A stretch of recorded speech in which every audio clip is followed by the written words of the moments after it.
Here with UFC President Dana White, 1 month ahead of the UFC's return to Canada, and we have a new main event for UFC 289. I imagine this is one of the easier replacements to get done when you have Amanda Nunes and Irene Aldana with a fight coming up in order to just kind of plug and play.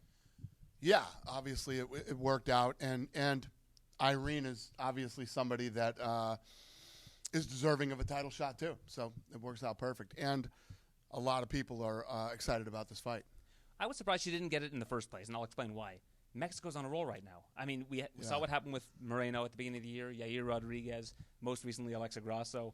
It seemed like a natural fit to give Aldana another opportunity, and for the first half of this year, see all these Mexican-born fighters attempt to become champions. Yeah, there's no doubt she deserves it.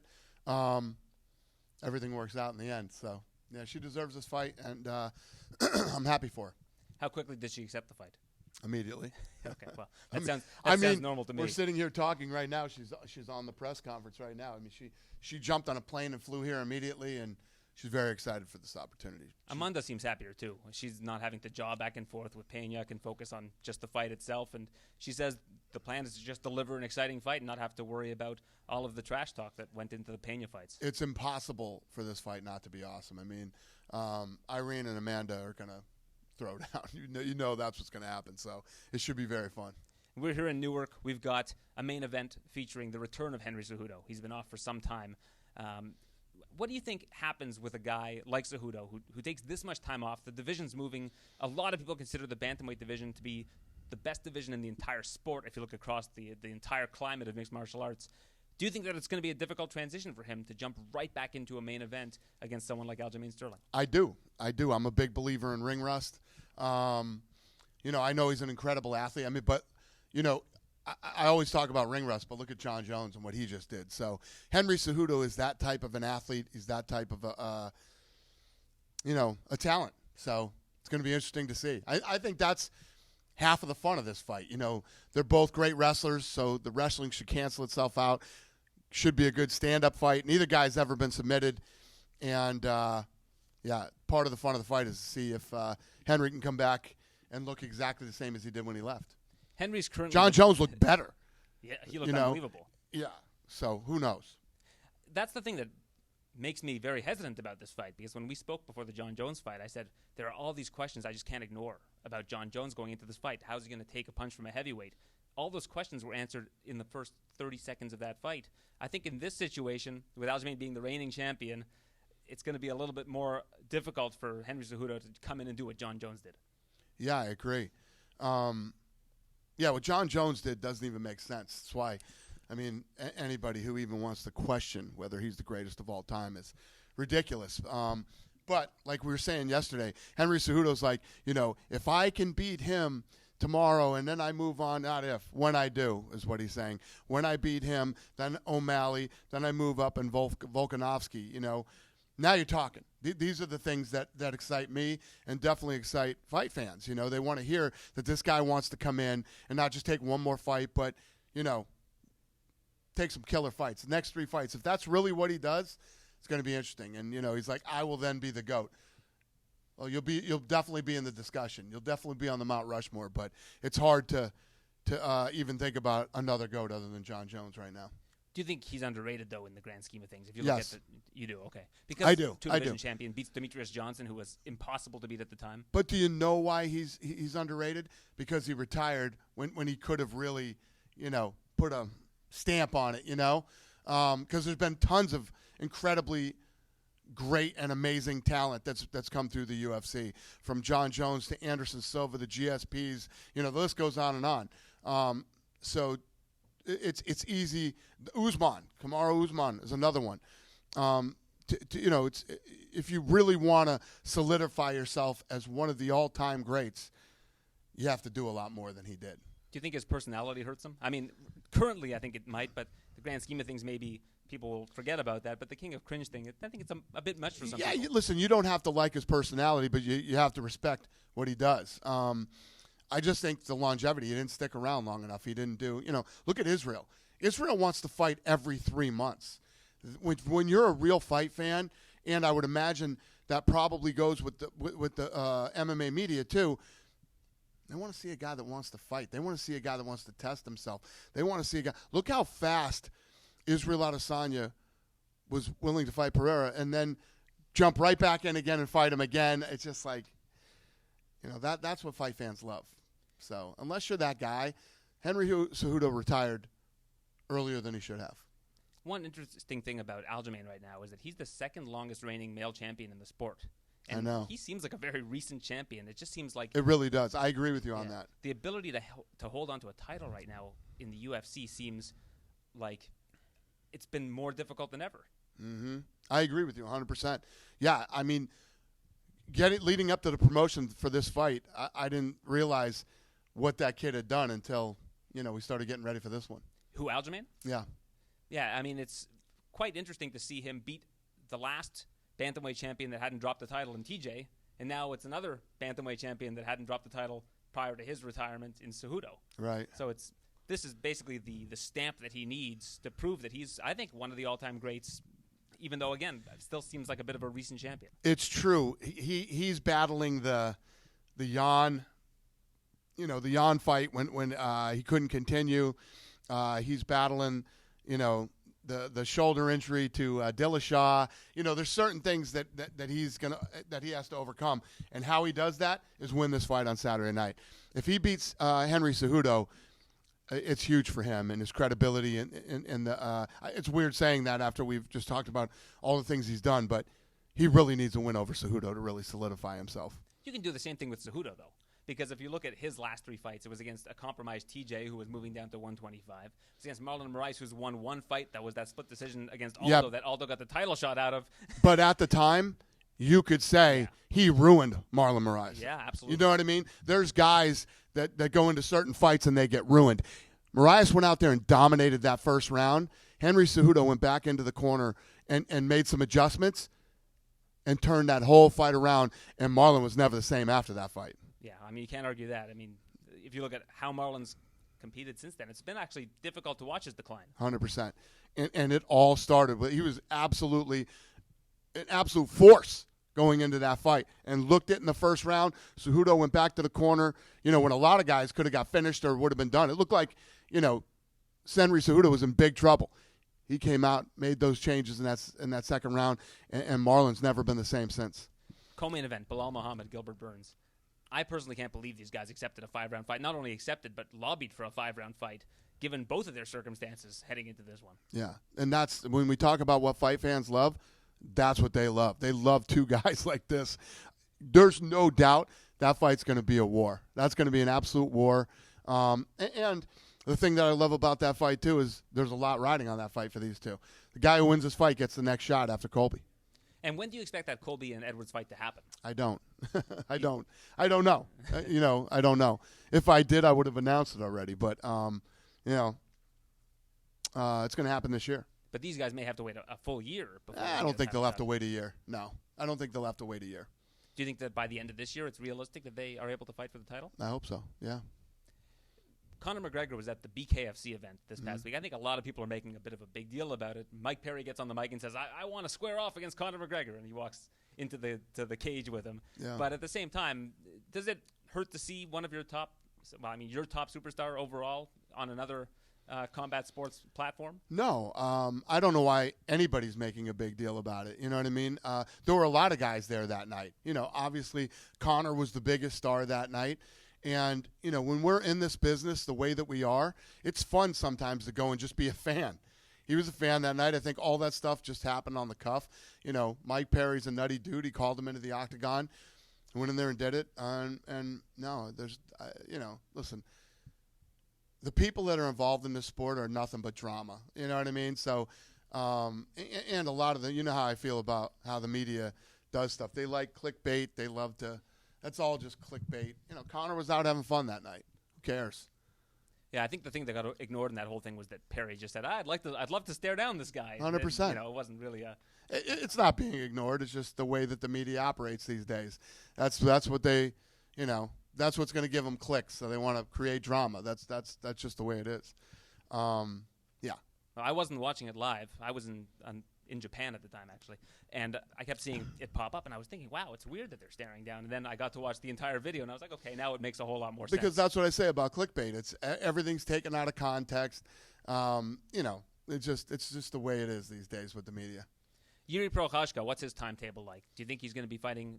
Do you think he's still going to be the next challenger for Jamahal Hill? Well, I can tell you this: his shoulder's healing much quicker than expected. But we want him to take his time and make sure that he's 100%. As soon as he's ready to go, and our doctors tell him, because he wants to fight. He wanted to fight before he had the surgery with one arm. So as soon as he's ready to go, we'll make the fight. But do you believe Jamahal will fight someone else before Yuri comes back? I have no idea.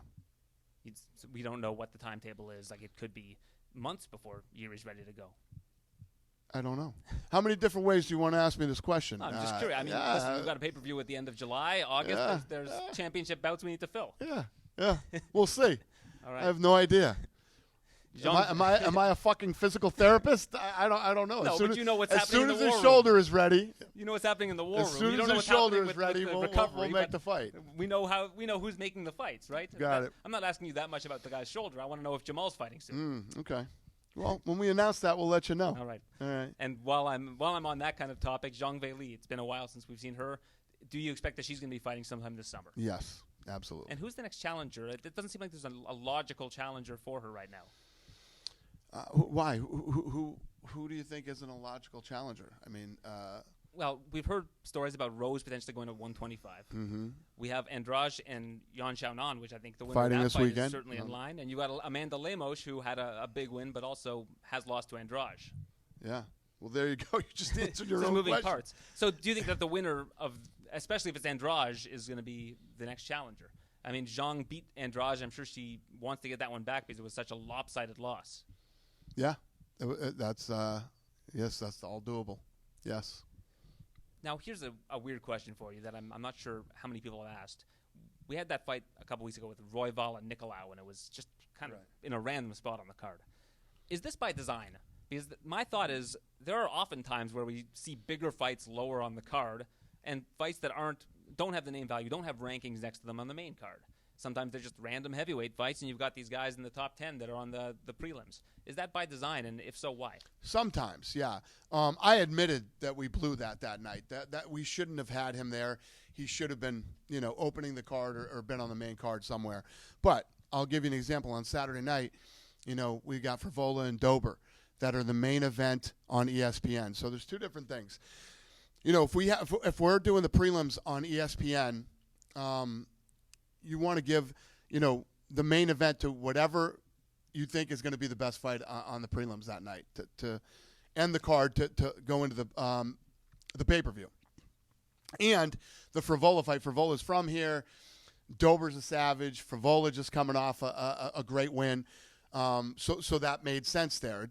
There's a lot of different things that go into where guys are placed on the card, but we don't always make the right decisions. You blow it sometimes, like the Royval fight. We definitely blew. We were literally in the back room when I was asked that at the press conference. I said, what did I say? I literally said this in the back room. We blew this. This shouldn't have been on this card. It should have been on the main card, on this part of the card. What is the process for putting together a fight night card in terms of when you're deciding what goes where? Yeah, so if it depends on whether, it's on ESPN, you want to give a spot on the card that for young up-and-coming guys that you want lots of people to see, because a lot of times, with these cards, you could get more people tuning in on ESPN than you do for the pay-per-view. You know what I mean?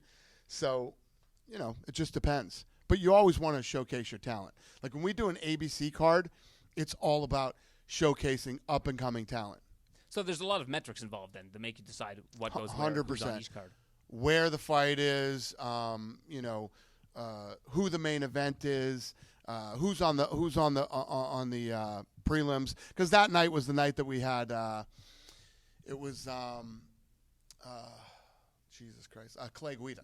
Clay Guida opened that card that night. Clay Guida should have been on the prelims, and Royval should have been in that slot.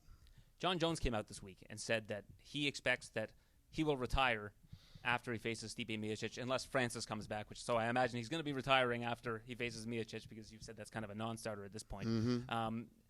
If Jon Jones does retire, do you think his legacy now, if he gets a win against Stipe Miocic, that the idea of him being the greatest ever who could have achieved more because of the different things that happened to him, I guess in his personal life outside of the cage, that kind of goes away because he'll have accomplished so much in his career regardless of all of that? I don't agree with that. I don't think that he could have accomplished more inside the octagon. I think that he could have accomplished more outside the octagon.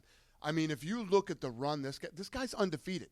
You know what I mean? The thing that drives me crazy is that one on his record from an incompetent referee that shouldn't have been in there, that I couldn't stop talking about, that the fact that he shouldn't have been in there reffing fights. And I hate to keep, smashing this guy, but it's a fact. Well, he's got a nice cage side seat now as a timekeeper, so it's not well, much better position for him than being inside the cage. But the guy's never lost a fight. Went through the light heavyweight division when it was the biggest and baddest division in the UFC. Went through Murderer's Row at 205. Finished these guys. The first time we ever saw him in deep water up in Toronto, he made it through that fight. The guy's never been beat. Then he moves up to heavyweight and makes it look easy against Cyril Gane. He's accomplished everything that you could possibly accomplish inside the octagon. The question is, what could he have done outside? He had a Nike sponsorship at one time. What could he have achieved? How many millions of dollars could he have made outside the octagon? So he could have built like a Jordan-type brand, you mean? 100%. I believe that. You mentioned Israel earlier and how he wants to fight all the time. Alex Pereira came out today and said that Israel's been asking for a trilogy fight. Have you heard anything about that? Any truth to whether or not a third fight with Alex Pereira could be made? I don't know. But, yeah, it obviously could be. I mean, you could have those guys fight every weekend. But that's not the next fight for sure. What do you think is? Do you think it's the Whitaker and Dricus winner? I don't know. We'll see. Because, again, not a lot of logical challenge. He's beaten a lot of the guys in this division. Yeah. There's actually a couple other logical ones, but, yeah. Like who? Well, Khamzat Chimaev, I think, comes to mind. A couple other guys. Really? But, I mean, who are these guys? I love how he's trying to... But seriously, I'm just thinking about this. Yeah. I cover the sport on a day-to-day basis. I know the middleweight rankings. Yeah. So, who? Who's he got a beef with that he can't stand? Well, he mentioned Drake as Duplessis. Yeah. But he's fighting Whitaker coming up. Yeah. Jon Jones he has a beef with, but Jon Jones, I think, is that's not going to happen. That's 2 weight classes up. Yeah. Who am I forgetting that he has a beef with? No, you mentioned another guy, too. Not a beef. I said Duplessis. You're right. Yeah. And you mentioned another guy that's a possible. Yeah. So Whitaker, the winner of that fight. And another guy that's still possible. There's plenty of guys that are possible. With Khamzat, is there anything precluding him from fighting in the U.S.? Because we keep hearing about him fighting in October, which is a pretty long wait from his last fight to his next fight. Yeah. That's on him, though. He's got stuff going on in his personal life. That's not because, we're not getting him a fight. Obviously, you know how it goes here. I talk about this all the time. We have to get guys 3 fights a year. So if we don't get guys 3 fights a year, we have to pay them. So the only way that wouldn't happen is if they have personal stuff going on. Can he fight on U.S. soil right now? Sure. Okay, so there's no issues there in terms of hurdles. No. I have all of these questions about the 30th anniversary. We've taken a lot of time. So I'm going to just ask you one of them. Okay. What's the biggest box office fight the UFC could make right now? It doesn't even need to make a lot of sense. If you were to take 2 guys that are 1 weight class apart from each other and make the biggest possible fight, again, doesn't need to make any sense in terms of the hierarchy of the divisions, what do you think that fight would be? You'd have to imagine that, actually, to be honest with you, the Conor-Michael Chandler fight. After that season airs of The Ultimate Fighter on ESPN for the first time, I think Chandler versus McGregor is a massive fight. I mean, it's hard to disagree. It's Conor versus somebody. If you're talking about it's Conor versus Chandler right now. I think everybody wants to see that fight. Stylistically, that's a very fun fight between those two. And then I would have to say you're gonna think I'm being a whatever here, but the other one is whoever Jon Jones fights. If him and Stipe Miocic is a big fight. If we end up doing that and we do it at Madison Square Garden, I believe that's a massive fight. You have the guy who on paper is the greatest heavyweight of all time, and you got a guy who is considered the GOAT of the sport facing off. I mean, that's a promoter's dream right there. From a sheer number standpoint, I feel like Conor versus Islam would do better because of the Khabib backstory. I don't disagree Doesn't need with to make that a lot either. of sense. No, but, I didn't even cross my mind. But yeah, obviously, Conor and anybody's big, but Conor and Chandler right now is a massive fight. Yeah, I agree with you. Massive. That's coming up in just a couple weeks, right? That's premiering? Yeah, yep, exactly. And especially after the show airs, we've never been on ESPN before with The Ultimate Fighter, so, have a lot of eyeballs. And you just know, anybody who knows anything about fighting, that fight is fireworks. And even if you don't watch the UFC, Conor McGregor is a guy that people just like to see do things. It's true. and that does happen. The spillover, with the casual fans, and as you start to do your homework on that fight and you start to think about it and you realize what a fun fight that's really going to be, everybody will want to see it. Well, that's The Ultimate Fighter. That's coming soon, and the UFC coming soon to Canada next month. UFC 289 in Vancouver. Dana, thank you for your time. Thank you.